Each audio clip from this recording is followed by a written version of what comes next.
This is a true crime story. True and just a little crazy.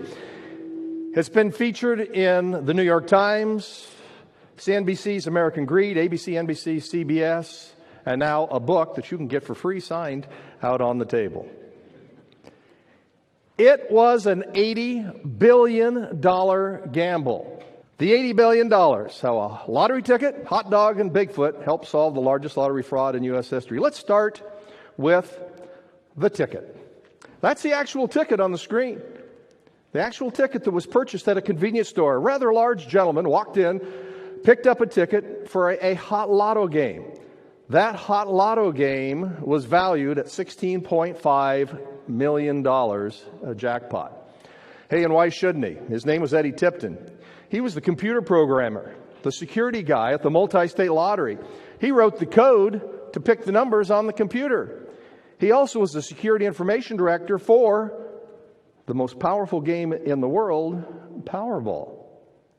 But that was his unlucky day. You see, he'd already picked up 4 or 5 jackpots over the last 10 years.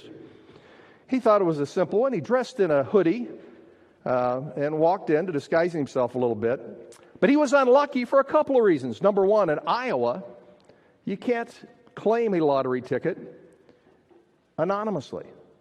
Nor can you play or claim a ticket if you are part of a vendor and have the inside scoop on what happens with the lottery. He also was unlucky because in that store, they recorded both audio and video. Now, most stores have video, of course, as you walk into any convenience store. But only 4 stores in the state of Iowa out of 2,400 had audio, and he was unlucky enough to walk in. Well, he took that ticket out the door. No big story here yet, folks. And he headed for Texas, his hometown. And when he got to Texas, he gave the ticket to a friend, said, hey, I think you may want to play this ticket. It looks like it might be a winner at some point. And it went around from Houston, Texas, to the guy saying, hey, I just won $16.5 million. Gave it to his lawyer, who called another lawyer in New York, said, you cash this, I'll give you $500,000.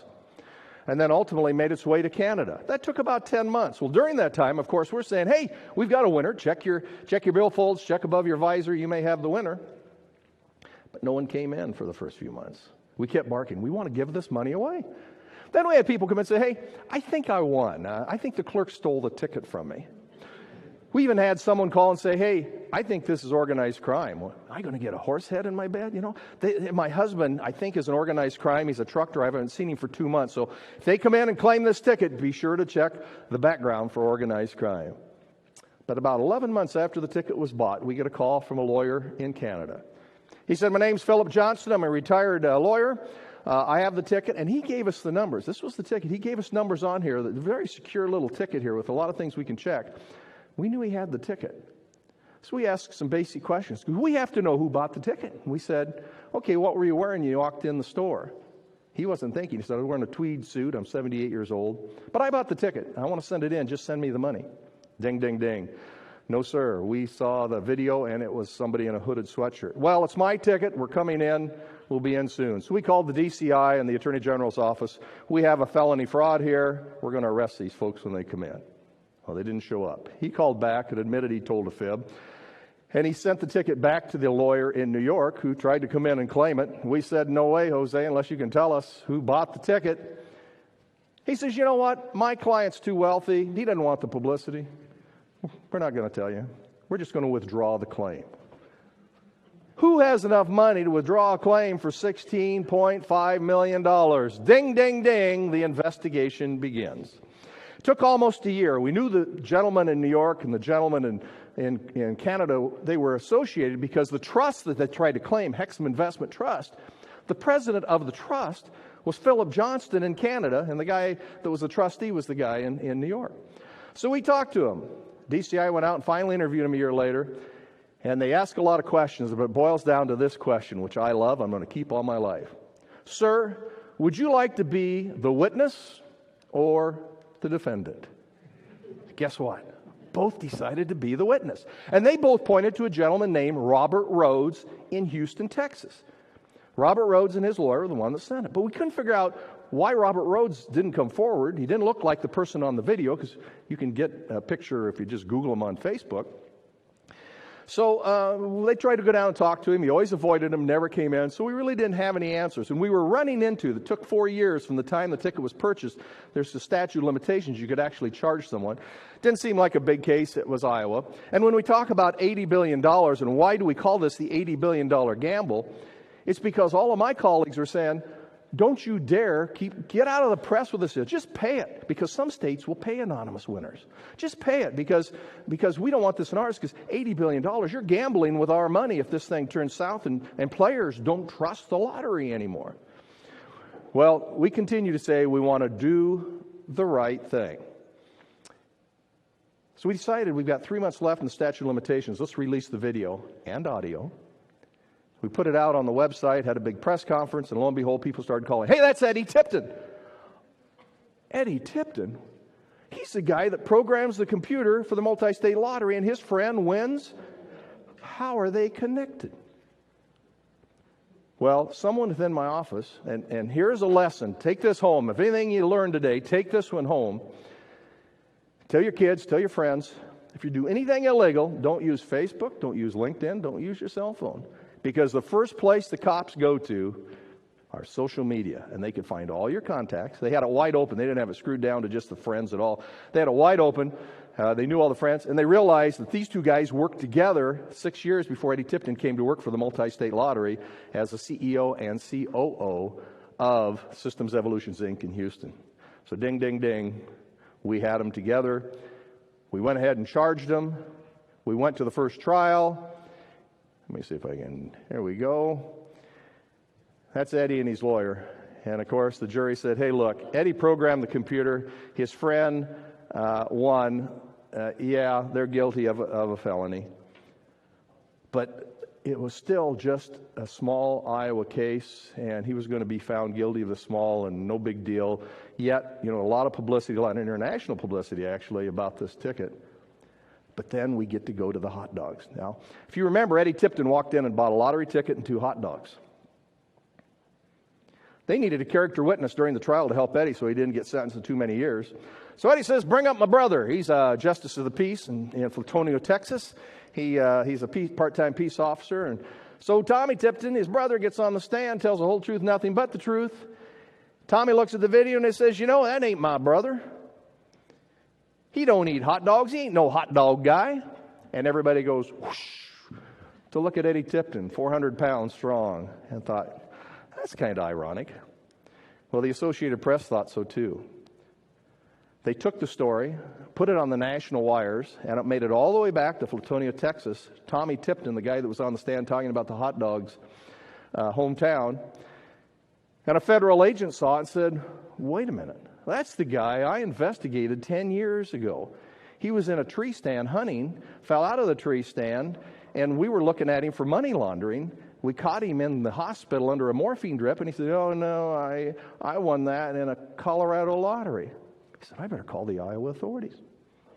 He called up and said, you ought to check Tommy. Well, what do you suppose they did? They checked Facebook, they checked LinkedIn with Tommy, and they checked all of his cell phone records.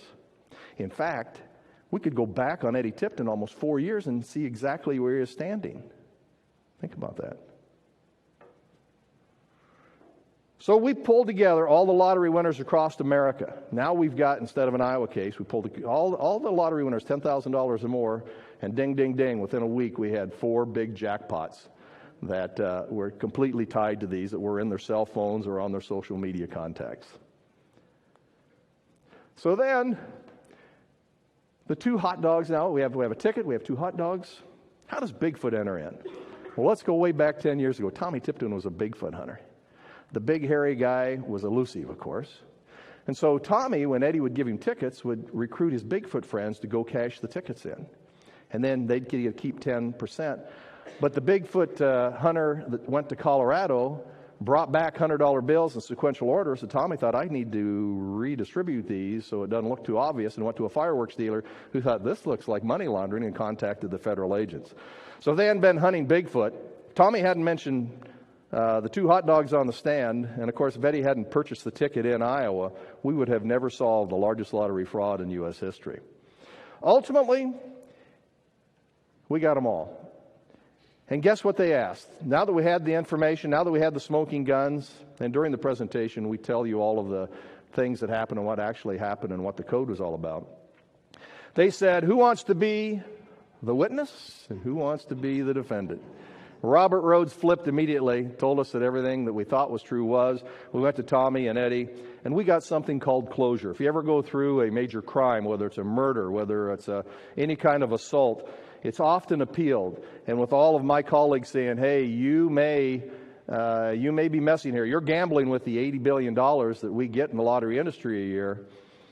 We got full closure because they all 3 confessed and all 3 sentenced. Eddie spending up to 25 years in prison as we speak today.